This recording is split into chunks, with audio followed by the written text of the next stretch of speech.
আসসালামু আলাইকুম। বীর মুক্তিযোদ্ধাদের এপ্রিল 2024 মাসের সম্মানী ভাতার আপডেট জানব। সেই সাথে জানব বীর মুক্তিযোদ্ধাদের সম্মানী ভাতা বৃদ্ধির গুরুত্বপূর্ণ কিছু তথ্য। তবে আপনি যদি যুদ্ধের জীবন চ্যানেলে নতুন হয়ে থাকেন, চ্যানেলটি অবশ্যই সাবস্ক্রাইব করবেন, পাশেই থাকবেন। 2023-24 অর্থবছর প্রায় শেষের দিকে।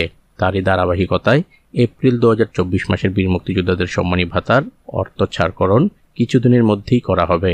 বীর মুক্তিযোদ্ধাদের এপ্রিল 2024 মাসের সম্মানী ভাতার অর্থ ছাড়করণ 29 তারিখ করা হবে। এক বিশ্বস্ত সূত্র তাই নিশ্চিত করেছেন। তিনি বলেছেন, ইতিমধ্যেই বীর মুক্তিযোদ্ধাদের সম্মানী ভাতা অর্থাৎ এপ্রিল 2024 মাসের সম্মানী ভাতার সকল কার্যক্রম শেষ হয়েছে। এপ্রিল 2024 মাসের বীর মুক্তিযোদ্ধাদের তালিকা থেকে বেশ কিছু জনের নাম বাদ পড়েছে, আর সেই তালিকাটাও প্রায় কয়েক হাজারের উপরে। তবে বীর মুক্তিযোদ্ধাদের এপ্রিল 2024 মাসের তালিকায় নতুন কিছু বীর মুক্তিযোদ্ধা যুক্ত হয়েছেন। এপ্রিল 2024 মাসের বীর মুক্তিযোদ্ধাদের সম্মানী ভাতা বাবদ প্রত্যেকেই পাবেন 20,000 টাকা করে। তবে নতুন অর্থ বছর অর্থাৎ 2024-25 অর্থ বছরের বাজেটে বীর মুক্তিযোদ্ধাদের সম্মানী ভাতা বৃদ্ধির সম্ভাবনা রয়েছে। তার জন্য ইতিমধ্যেই বৈঠক হয়েছে এবং সেই বৈঠকের সিদ্ধান্ত অনুযায়ী বীর মুক্তিযোদ্ধাদের সম্মানী ভাতার বৃদ্ধির প্রস্তাব করা হয়েছে। আর এটির কার্যকর হলেই কয়েক মাসের মধ্যেই বীর মুক্তিযোদ্ধাদের সম্মানী ভাতা বৃদ্ধির টাকাটা পাবেন।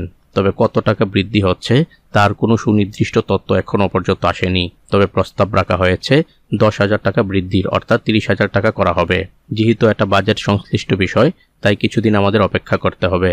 আশা করছি কয়েকদিনের মধ্যেই বীর মুক্তিযোদ্ধাদের সম্মানী ভাতার বৃদ্ধির ফাইনাল খবর চলে আসবে এবং যখন আসে সাথে সাথেই আমি আপনাদের এই চ্যানেলের মাধ্যমে জানিয়ে দেব। ততক্ষণ পর্যন্ত সবাই ভালো থাকবেন, সুস্থ থাকবেন। আল্লাহ হাফেজ।